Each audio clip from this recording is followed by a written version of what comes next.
யார் இந்த நருட்டோ தெரியுமா? பொதுவா பல பேர் சொல்ற ஒண்ணு, நருட்டோ அப்படிங்கிறது ஒரு அனிமேட்டட் சீரிஸ், ரொம்பவே சக்தி வாய்ந்த ஒரு கேரக்டர் அப்படின்னு. உடனே பல பேர் கேட்கிற ஒண்ணு, சரி இதெல்லாம் இருக்கட்டும், ஃபர்ஸ்ட் நருட்டோ அப்படிங்கிற அந்த ஒரு அனிமேட்டட் சீரிஸ் எப்படி உருவாச்சு, அதுக்கான காரணம் யாரு அப்படின்னு.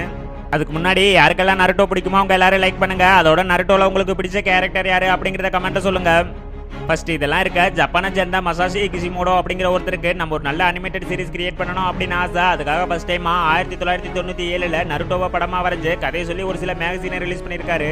ஆனா அது சுத்தமா விற்கவே இல்லை. இதெல்லாம் ஒரு கதையா, இதெல்லாம் சுத்தமாவே ஓடாது அப்படிங்கிற மாதிரி பல பேர் சொல்லியிருக்காங்க. அதுக்கப்புறம் 1999 செப்டம்பர் 2ஆம் தேதி இந்த கதையை நம்மளே அனிமேஷனா கிரியேட் பண்ணலாம் அப்படின்னு முடிவு பண்ணி ஒரு சின்ன டீம் உருவாக்கி அந்த கதையை பப்ளிஷும் பண்ணியிருக்காங்க. யாருமே நினைச்சு பார்க்காத அளவுக்கு ஒரு மிகப்பெரிய வெற்றி. அன்னைக்கு யாரு இதை பார்த்து இதெல்லாம் ஒரு கதையா அப்படின்னு சொன்னாங்களோ அந்த ஒரு கதை தான் இப்ப பல மொழிகளில் உலக மக்கள் அதிகமாக பார்க்கப்படுற சீரீஸ்ல ஒன்னாவும் இருக்கிறதோட நருட்டோ அப்படிங்கிற அந்த பேருக்கு தனி ஒரு ஃபேன்ஸ் கூட்டமே உருவாகி இருக்கு.